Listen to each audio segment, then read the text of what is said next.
Good evening, everybody. Welcome back to Horse Center. Tonight, Swiss Army Shawn and myself are pleasure to be joined by the latest, and I call you the $6 million man earlier in the day. I met the 6,000 winning man, Deshawn Parker. Deshawn, how good did it feel to get that milestone out of the way? Oh, it felt great. It was just the best time ever, just because everybody kept asking me, are you going to do it today and stuff like that. So it was a lot of pressure that I knew was going to happen. It's just I'm just happy it's over with, and it's a special thing, so makes it even better. How much are you looking forward to number 7,000? Oh man, I tell you what, if I keep winning like this, I'm definitely looking forward to it.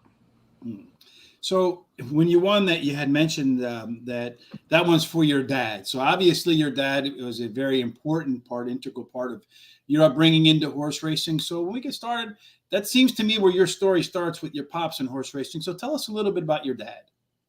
My dad, he pretty much when he started out, he was a groom. He did the exercise riding, and then he worked up to be an official. Well, he was a pony outrider at Latonia at the time, and he became an official and everything else. And then he became a steward, and so I mean, it worked out great. And I got to grow up and see a lot of different things. Growing up and everything.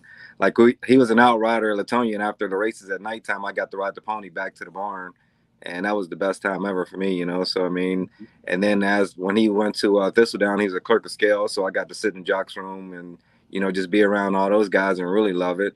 Then when he became a steward, I got to go up in the stands and watch the races from up there too. So I mean, I got to watch a lot of it, being with him and everything. And he was a big thing in my career and everything. I mean, he's taught me a lot, and taught me how to handle myself, and always taught me even riding. He never rode, but he did gallop and stuff like that. But he just told me, make sure you switch sticks and learn how to do that, and make sure you do this right and do that right. So, and talk to people, and always definitely talk to people with, with respect, and hopefully they'll give it back to you, which they have. So I mean, that's a good thing. So, but my dad was a big influence in my life. Yeah, I'd say from the folks that we've talked to in this sport, I'd say most of them so far have been really respectful, good people. I think it's indicative of the business by and large. Oh, definitely, for sure. I mean, it's like we're all family. We're all around each other so much. It's just like your second family. So when you play like the basketball game with all the jockeys, are you like Shaq, being 5'10"? I'm actually terrible at basketball. I just was talking because the height differential, Yeah, from you and most jockeys. So they're all pretty, they're pretty good for their size. So I mean, they can play. I can imagine. I mean, great athletes. Our friend Terry said they used to have games where the jockeys and baseball players and football players all competed, and the jockeys won their fair share of those competitions. So, right. Not surprising to me at all. But recently, for your dad, he's since passed, but you were able to go and receive an award for him. How, considering all that your dad had done for you, how rewarding or gratifying was it to be able to do something in your father's name to recognize his work? Oh, it definitely was rewarding for me, just to know that the people, seeing how he was and everything like that, because he was a great man. And I'm not just saying it because he's my dad. I mean, I've had everybody come up to me and tell me, stories about him, and all the stories are great stories. I mean, then there's just not just one story; it's a lot of different stories. And like I said, my dad tried to help out everyone on the racetrack. He never tried to, hurt anybody. Even with being a steward, he definitely tried to help them out instead of trying to, be rough and be mean to them. So, he was loved, if you want to know the truth, from everybody. So I mean, that was the best thing in the world, to be able to accept that award for him. Like I said, I wish he was here to accept it himself, but I mean, I'm definitely proud of him and happy he's getting recognized. And I'm sure as a son whose father was influential, collecting that award for him was rewarding, and it felt very good. Probably also has to feel good the year before that. You were recognized by your peers as the George Wolfe recipient. So how good does it feel that through all of these years, through all of those races, you were nominated a couple times, you finally bring that one home and recognition amongst your group? I mean, how key is that?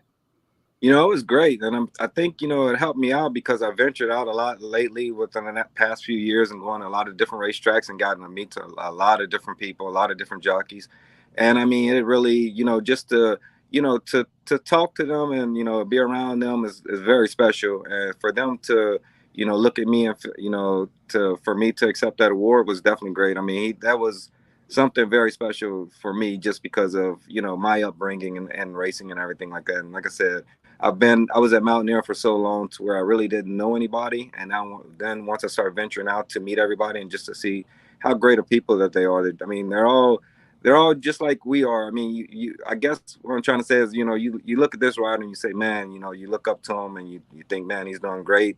He's going to be this way and this kind of way, and he's totally different than what you ever think. So I mean, it's just a pleasure for them to, feel that that I was the one that should, receive that award, and I appreciate everything about it.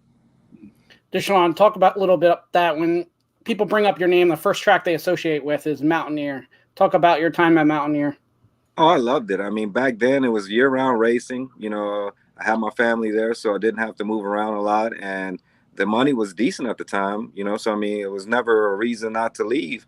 And whenever they kind of like cut back on the race days, and the money kind of got a little less, it was time for me to make the move.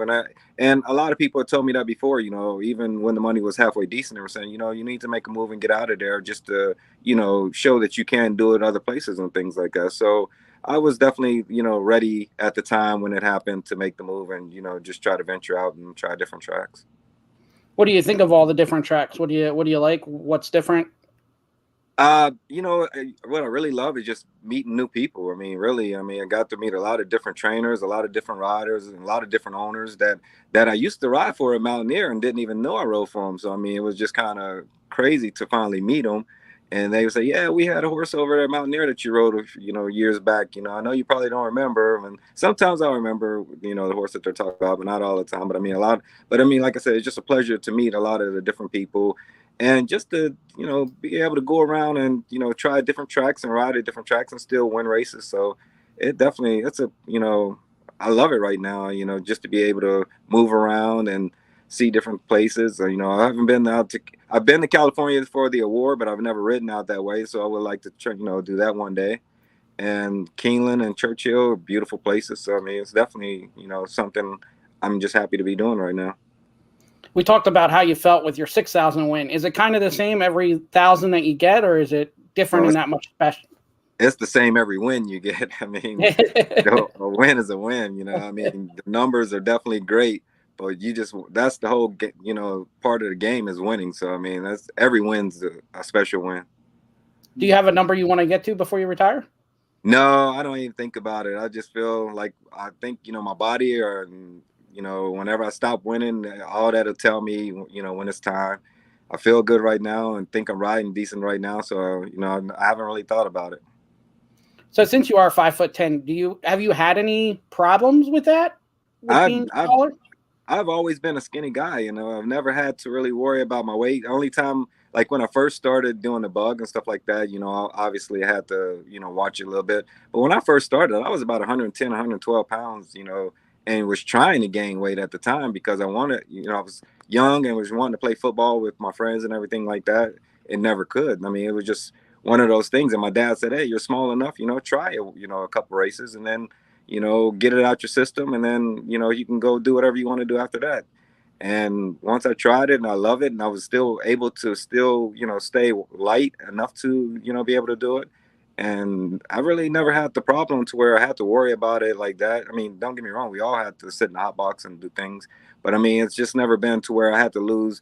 Probably at the most, I probably had to lose 3 or 4 pounds, if that, Do you ever have people that you first meet that don't know who Deshawn Parker is and you say you're a jockey, they don't believe you? Oh, yeah. That's everywhere.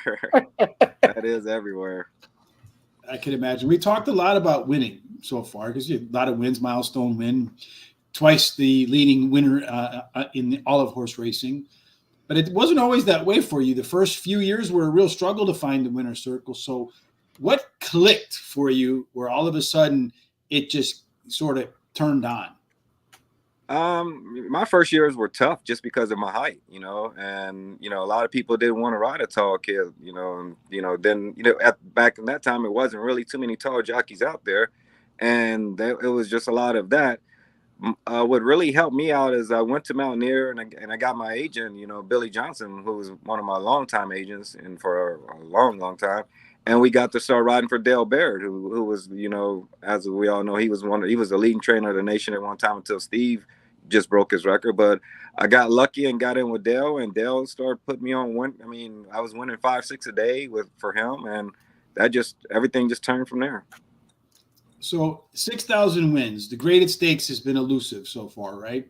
Right. So you mentioned going to places like California, Kentucky, even now maybe at Horseshoe Indianapolis. When you get that graded stakes win, you feel like that's going to be the feather in your cap? Or how much is it going to mean to you? I'm gonna tell you the truth. It's definitely gonna be a great feeling and something that I definitely want. But you know me, I'll probably say I want another one, and you know I want another one. So I mean, it's just gonna keep going from there. Yeah. So any trainers or owners? I've never actually, you know, like put any kind of timeline or things that I have to do in my career. Just whenever it happens, I'm just appreciative, you know, of it, and you know, just go from there. So any trainer owner who's thinking about who do I want to put on a graded stakes mount, you see him right here. Get this man his graded stakes mount because they absolutely 100% will get it for you. But you'll probably catch one at Horseshoe while you're there for sure. I would think. Oh, definitely. Hopefully. So aside from being tall, being African-American is unusual in the sport as well. It wasn't always that way in the beginning. African-Americans were really dominant in the sport. So you and Kendrick both kind of grew up with the same sort of thing. Dad was in the business. Do you feel like it's just one of those things where a lot of folks in the community aren't familiar with horse racing, or there's got to be more reach out? And how important is it to you to carry that legacy so other kids who are considering it, okay, look, Deshawn's doing it, so I can do it too? Yeah, I mean, it's definitely important. And like I told a couple people, you know, I think a lot of things that hurt us in this business now is that we're not out there on the racetrack growing up with our families anymore. You know, a lot of tracks had stopped letting kids come on the backside, so that hurt us a lot too, to where you couldn't have your kids growing up and raised on a track like we were. And you know, every summer I was with my dad on the backside of the racetrack and just loving every minute of it. And when you're not there having that time, it's kind of hard to get other people or even African Americans back into the sport just because they don't know anything about it. And not only that, they're a little scared of the horses itself. But once you get around the horses, you realize it's not, you know, nothing to be scared of. But growing up in that situation, you were never scared. So it was always one of those things that, hey, it's just another animal that you love, and you just appreciate everything that they do for us, and you know, go from there. But I feel that if we have more families growing up on the backside and stuff like that, I think that it would definitely bring back a lot of African Americans and stuff like that back to the sport. When you first got into the sport, who were some of the jockeys that you really looked up to? My all-time favorite was Herberto Rivera Jr. He's like my dad. I mean, I've always looked up to him. I mean, you know, you always got to look up to Angel Cordero, Lafitte Pinkai, and guys like that. But I mean, you know, I was always looking at the local rider at the track that I was, you know, at Thistle at the time. You know, Mike Rowland, he was there. He was, you know, always winning races. And just guys like that, I was just looking up to them just because, you know, like I said, I was in the jocks room and I just wanted to be just like them. So you mentioned Mike Rowland. We've had his daughter on, Maddie Rowland. Have you gotten to check out her riding? And you know, I haven't at all. Yeah, she's having a lot of success, and she was. I mean, I've never met Mike, never got to talk to Mike, but Maddie was very impressive with the head on her shoulders when she came on the show. Right. Mike was a great guy. So you grew up in Cincinnati, right? You started out racing at Thistledown. Shawn asked you the question about, you know, what's the number, but is it perhaps in the back of your mind that when you are going to retire, you're going to have like a farewell year at Thistledown? Is that where you'd like to hang it up? You know, honestly, it would even be Thistle or even Mountaineer too. I mean, if I had such great success at that Mountaineer, I would love to, you know, go back there and ride a few more races and, you know, win a few more races there. But I mean, I would always definitely give Mountaineer one of my biggest, you know, track base, to where if I had to say that I would want to, you know, end something in my career, I probably want to be there, you know, just stop there just because of everything it's given me in my life. So, I mean, you know, everybody wants to talk bad about it a lot of times, but I mean, it really is a great track, and it's a beautiful track. It's just a shame that the money isn't where, you know, was back in the day. But I mean, it's definitely a track that needs to be, you know, the short fields now are killing the horse, you know, Mountaineer, which is killing horse racing in a lot of places too. So I mean, Mm-hmm. it's just not there. But I mean, it's definitely a track that I would definitely want to go back to and kind of end my career there. Speaking of mountain, yeah, West Virginia Derby's coming up. You got Yeah. any mountain there? I haven't even talked to my agent about it yet. So hopefully we can get something. Hopefully somebody's calling me. I've just missed on it a couple times. I got beat a nose twice in there. So I mean, I'm looking to get that one. Mm-hmm. That would be definitely a good one to get, considering your history there. Right. So you're going to follow in your dad's footsteps when you're done horse racing. Eventually, you're going to go to steward school and become a steward. So some of the guys and girls that maybe gave you a little bit of hard time on the track, is it going to be opportunity for you to get a little revenge? No, I could never do that to them. I mean, I know we're all out there trying to win and stuff like that. So I mean, I would want to just be just like my dad, try to help people out and try to do the right thing for the sport, because we're all out there, trying to win. So I mean, I would definitely want to help them out. But I mean, don't get me wrong, if it's bad, I'm gonna let them know it's bad. So you mentioned you had a couple of situations with people in the past. How can you tell the difference between something that's like just in the course of racing, I know it's from experience, but for us when we're watching as a fan, how can we see the difference between something that's maybe a little intentional and something that's just accidental? Sometimes you can see it. I don't know if you can really see it as a fan on TV and stuff like that, or watching it. But there's a lot of times when you have a jockey, blatantly look over at you and then still come over, even when you're hollering, look over at you and still come over. That's when it's terrible. You know what I mean? That's when a person really has no care or nothing out there to worry about you or keep you safe. And that's when I get mad.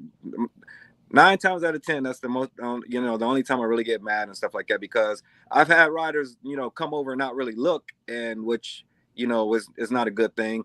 But it's worse when they're looking at you and still coming over, knowing that you're in that spot to where you have pretty much no other choice but to go down. And I just think that's, just dangerous and terrible. Do you have any? Do you have any jockeys that's been like a career? You don't have to answer this. A career like constantly having issues with? Not really all the time, but I mean, there's been a few times that it's happened with the same guy and stuff like that. And like I say, when you come back, you're heated and you say something to him. I mean, you let him know, but at the end of the day, you come back and then you really just go to him and say, look, we're all out here trying to make a living and just trying to survive. So, let's just be safe for everybody out there, because it is a dangerous sport and we don't need to have any tragedies out there. And like I said, but when you do come back right after the situation, you are kind of, wanting to get into it a little bit. But I've always tried to be a lot, just respectful and just try to be the, peacekeeper of everybody and just say, hey, look, do it this way, not that way, and stuff like that. Well, you certainly have a lot of wins to back you up on that, right? So it's not like you don't have the scorecard behind you like Brady, right? Hey, if I tell you you do A, you do A, right? You don't have any other say. So right. Absolutely 100% for sure. Shawn, anything else? So you've been around a long time. Has there been any jockey that's kind of come in the game that you've kind of taken under your wing, or you've just seen completely mature and turn into a star? I'm gonna tell you, there's a kid out right now, Renee. He's riding over at Churchill, and Renee Diaz. He's riding over at Ellis too. Ellis right now, yeah. He's a buck rider, and I'll tell you, he's kind of impressed me a little bit with the way he's riding and, the way he looks on a horse and finishes on a horse. So, I mean, I definitely look up to him. And Raylu Gutierrez, he's up-and-coming jockey. He's doing great. I mean, he's riding well. And you definitely always got to give it a shout-out to Kendrick over there. Kendrick's really, doing great. And, riding with the big boys, so that's a plus. How do you know when they come in, like the first year or two, and they're a bug and they're doing really good? How do you know the difference between, hey, they're just a bug, they're getting some breaks, and you know what, this person's going to be around for a while?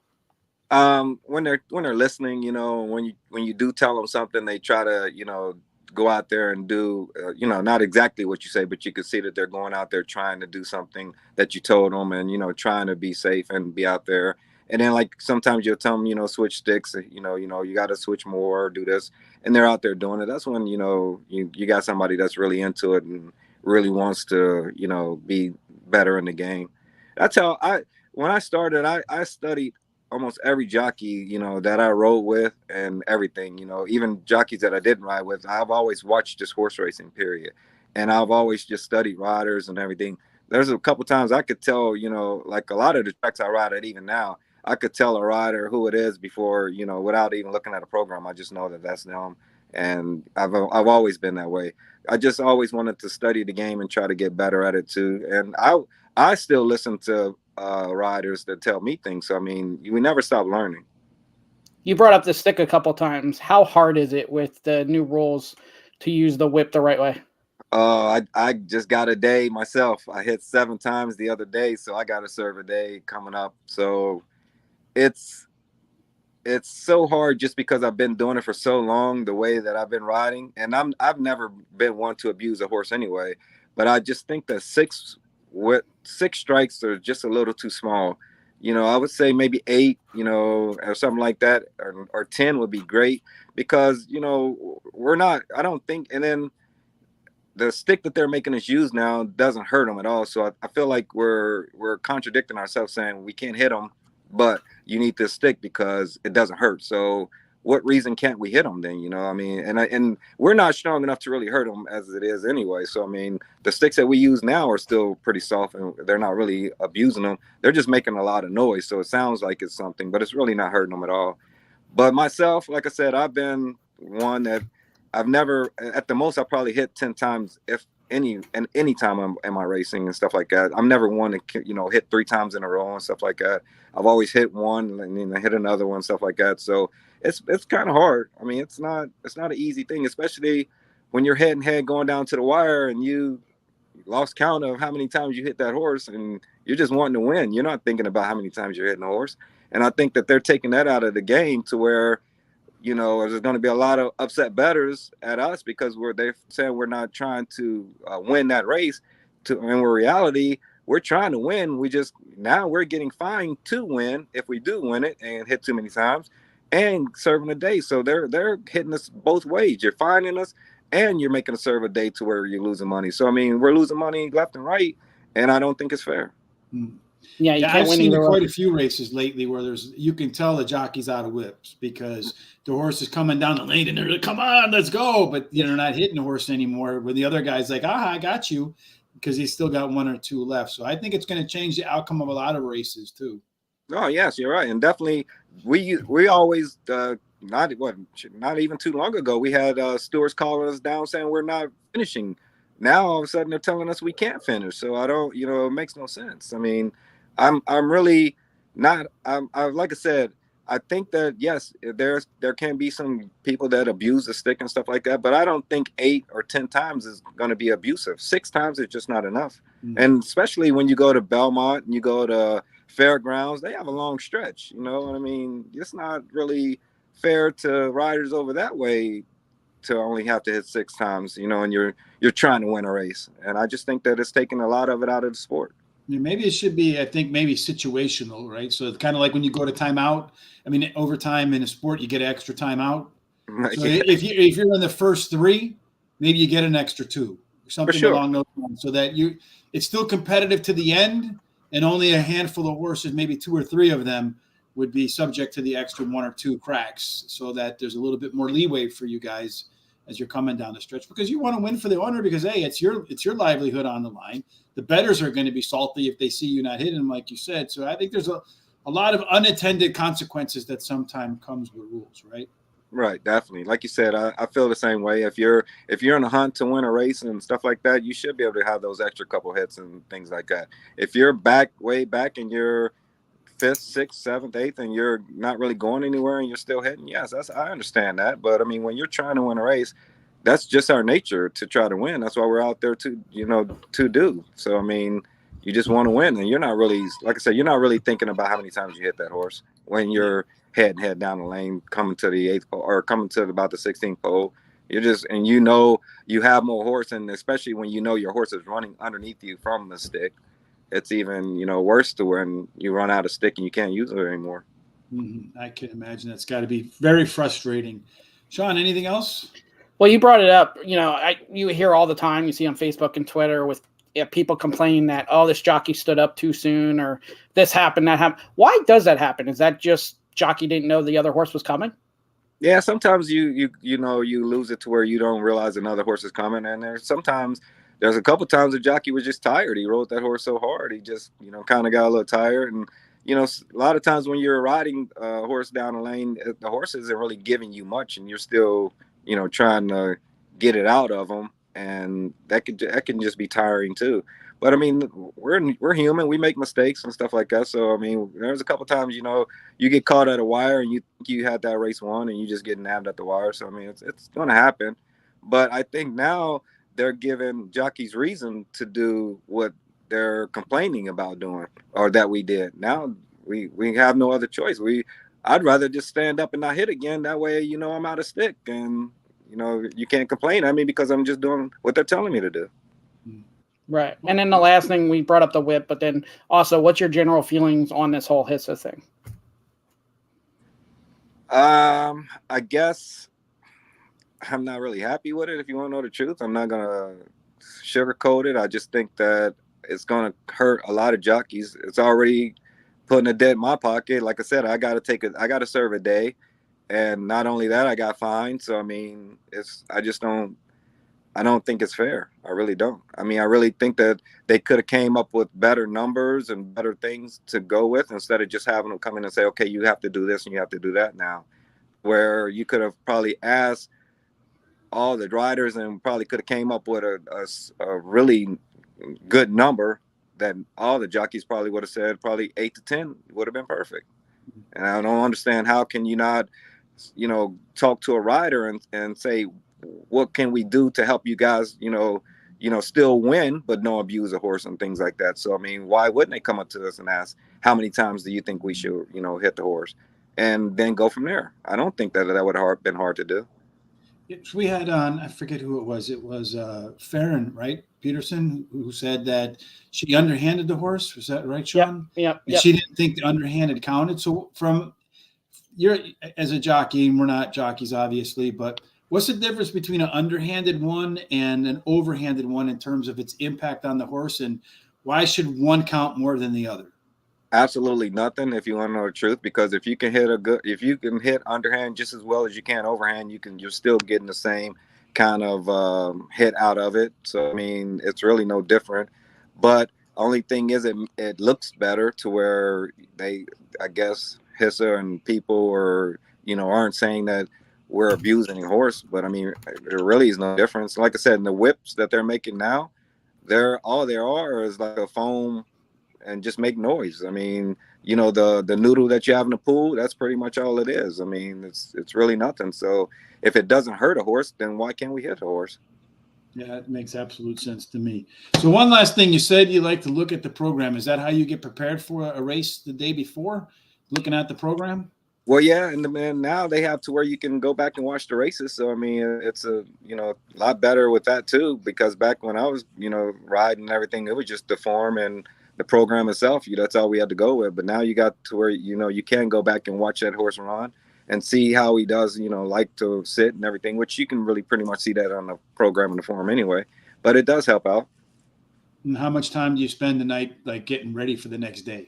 Me, I do it the day of because I don't want to worry about anything than that night before. I want to just relax, enjoy my night. And then the next day when I go to ride, then that's when I worry about everything because, then I can get myself in the, what's going to happen and hopefully it happens the way I want it to happen, which a lot of times it doesn't. But, but I just try not to worry myself too much about it the night before. So I try to look at it that morning off. Well, it's worked at least 6,000 times so far. So we imagine it'll work another 1,000 times as well. Shawn, it's been our pleasure having you on this evening. Thank you. We look forward to having you back on for win number 7,000. But you can't go anybody else's show next time first. You have to come to us immediately. Well, I appreciate that, guys. Say one other thing, too. We talked a lot about your dad. Not one person I talked to had anything bad to say about you. Everything's great. You're a great guy as well and a great ambassador for the sport. Oh, I definitely appreciate you guys. I mean, like I said, I'll come on anytime. Just let me know. Fantastic. Thank you. Well, I'll be in touch with you in about 5 minutes. Have a good one. Great night. Thank you, too. Bye-bye. All right, Sean. Always a lot of fun, right? Absolutely. Yes, it's always fun to learn too. I feel like we learn something every single day. Yeah, and it's also, and I talk about this a lot, but we get a lot of jockeys, trainers on and stuff like that. But the great thing about horse racing is even a guy as successful as Deshawn Parker, who's won over 6,000 races, is willing to talk to guys like us. You know what I mean? Like we said, we tried to get Tom Brady, couldn't do it. So well, it won't be long before Tom Brady will be emailing us. Hey, can I come on? Yeah, your show? yeah.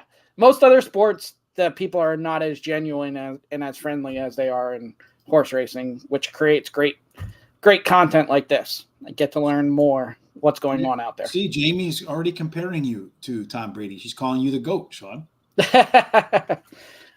Pretty sure that's for the other. It's Deshawn, not Sean. For sure. I'm positive about that. Unquestionably. All right, Sean. So let's talk a little bit about some of the ongoings in the sport. So we talked a couple of days ago about, I don't know how they pronounce this ASS turns into AH, but Inobia. Again, Canadian English. No wrongdoing in the suspicious race at the mispronounced racetrack, which I'm now calling the Taco Bell of racetracks because it's open late. Yeah, this, you sent me the link to this and I went, what? And then I had to read the story, and I mean, they don't really say exactly what they found anymore. There has to be, that jockey had to give a real good explanation. Or, I think I was going to say he's probably an excellent storyteller. Yeah. You're right. Because like I said, I defend the jockey tooth and nail, but this one I was like, what just happened there? So, I mean, I've seen jockeys suspended and fined for worse, not as bad rides as that. So, but what do you think is worse, a seventh hit or what you saw there? Well, what you saw there. Yeah, that was pretty crazy looking. 100%. But and look back 4 or 5 times, let everybody pass you, re-rally your horse, and, well, nothing happened. Nothing to see here, guys. Yeah, and when he re-rallied, like I said, I still think he should have won, could have won. Mm-hmm. Still looked like a little bit of a lack of effort from the jockey. I mean, if he wasn't doing anything, then he was probably just like... Maybe we should try to get him on and talk to him about it. I mean, that would be an interesting thing. Yeah, I mean, I can try. Don't know how much he'll talk about it now that he's been through all that, but he's been cleared, so... Well, I mean, now you can't get in trouble no more, right? There's no double jeopardy. I don't know if it works that way for this. All right, well. But I was shocked. I mean, I'm glad if really nothing happened. I'm glad that nothing happened, but I find it hard to believe. I mean, I know he was on his wrong lead and everything, but geez. Well, apparently nothing happened. Okay, undefeated Corniche goes from Bob Baffert's barn to Pletcher's barn, which is kind of interesting to me, Sean, in that Bob's suspended. He's gone. Every reason in the world with the Kentucky Derby. And obviously, I mean, we talked to Mike Smith, and Corniche was at the barn. He said at the farm getting fat. So you think maybe they were I mean, it just seems like the timing is really weird to me that it didn't happen while Bob was suspended so they can get the horse on the Kentucky Derby trail. Now Bob's back, and now they make the switch. Weird to you too? Yeah, it is strange. I don't know why this horse was off so long. Really is weird. And then Sunday's race, what they're listing as the probables there, it looks like if this horse is any good at all, it should be a walkover. But I've said that before. Well, they said they transferred him over because they want to run the horse in New York, and Bob is suspended there in New York. But I mean, okay, so you're going to run in the Whitney or something like that, or some other big races in New York. Probably not the Whitney, but it just seems to me that the Kentucky Derby for a 3-year-old is the one you want. And you went through all of that, so why now? Yeah, I have no idea. Yeah, I cannot. There's only a few people that can answer that. I can't answer that one. Maybe we can get them on too and ask them. We'll try. We've tried before.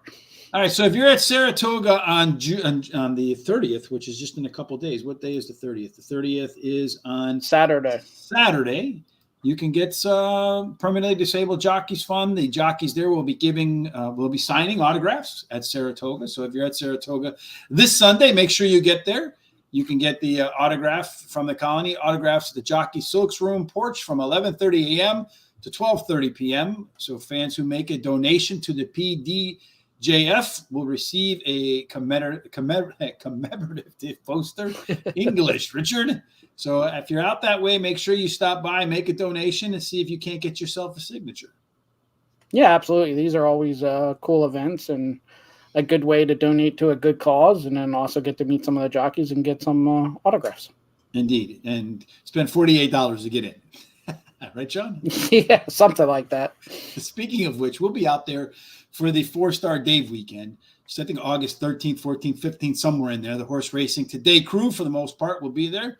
So make sure if you're out at Saratoga, you stop by and say hi. I don't think we're allowed to wear our Horse Racing Today gear. We have to have suits, jackets, and ties on. I'm like, what? But, what? Well, yeah, I don't know about that. You can't wear shorts there, apparently. If you're going to like any place where you sit down, like where we have our seat, you have to wear a pair of pants and a shirt with a collar, so like a golf shirt and a pair of slacks. So I wonder if you can wear gym shoes. I'm going to find out, right? Black pants, gym shoes, and a black shirt. All right, Sean. So tomorrow night, we're going to be covering Del Mar with a California track announcer from Golden Gate Fields, Matt Dinnerman. Tell us a little bit about that show, Sean. Yeah, Matt Dinnerman is going to come on. I saw he was at Del Mar last weekend. So he's hanging out at Del Mar some of this meet while he's getting ready for Golden Gate, starting next month again. So he's going to come on Thursday and help us handicap a few races at Del Mar for Saturday. You know who else was hanging out there? Canelo Alvarez, one of the top fighters in the country. Yep. So let's see if we can get Canelo on the show. Maybe he's a little bit more friendly than Tom Brady. Yeah, well, there's been a few fighters now that've been at horse races, and we've sent him a message or two. So apparently it's pretty popular. It's pretty popular in that sport too. Yeah, Tommy Atlas, where are you, man? Not Tommy Atlas, Teddy Atlas. Teddy Atlas. Yes, come on the show, Teddy.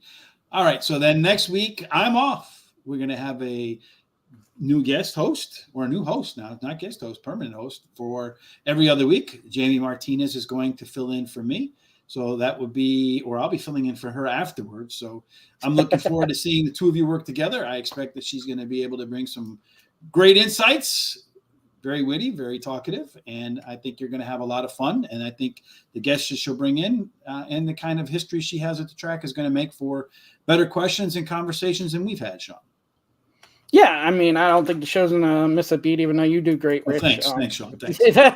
No, Jamie's going to sub perfectly for you.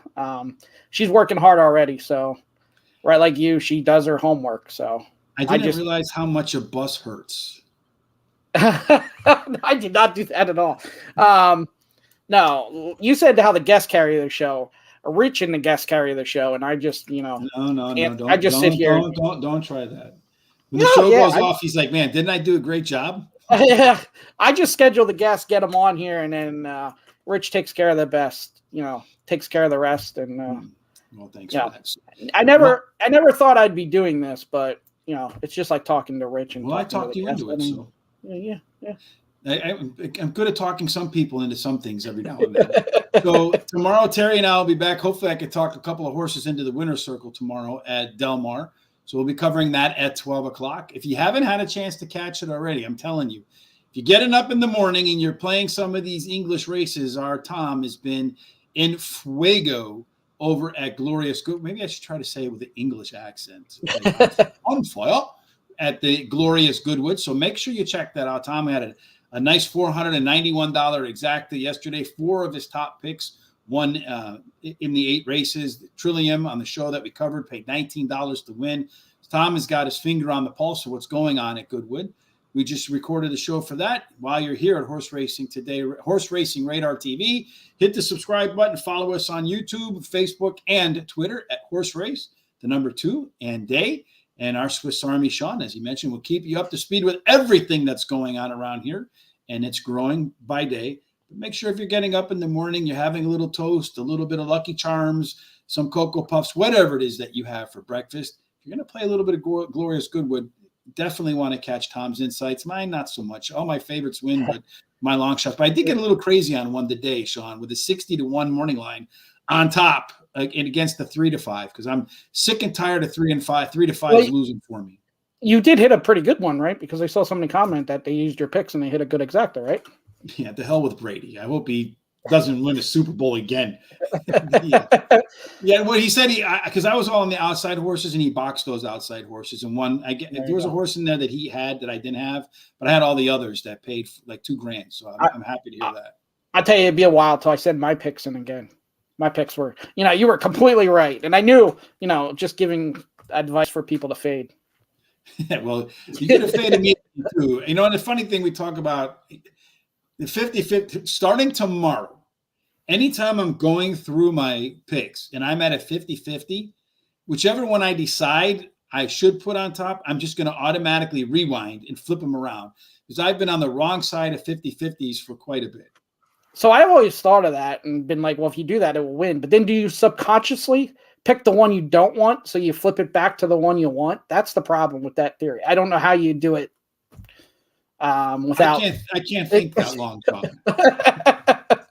Well, there you go. Yeah, if you could do that, that'd be the perfect strategy. Because, maybe I pick up both and trick myself. All right, so we'll be back tomorrow with Terry and I. Tom and I will be back tomorrow night again for the Friday card at Glorious Goodwood. And then on Friday, Tom and I will be back again. Saturday, Chris and Eddie will be, and notice I left the initials off this time. Those two will be around for the Saratoga meet for some additional spot plays. You can't miss that. And again, on Monday, we'll be back, Terry and I. And in the evening, Jamie makes her debut as a host. Should be a lot of fun. Please tell your friends about us. We appreciate you making it here tonight. That brings us wire to wire. Sean, any final thoughts before we go home? Well, next week when Jimmy is in, we have Alex Cruz, Jockey Emerald Downs, Turf Paradise, been a couple other places. Tuesday, TVG's Andy Bacone, who's also an exercise rider for her dad. And then Wednesday, Jockey Scott Spieth.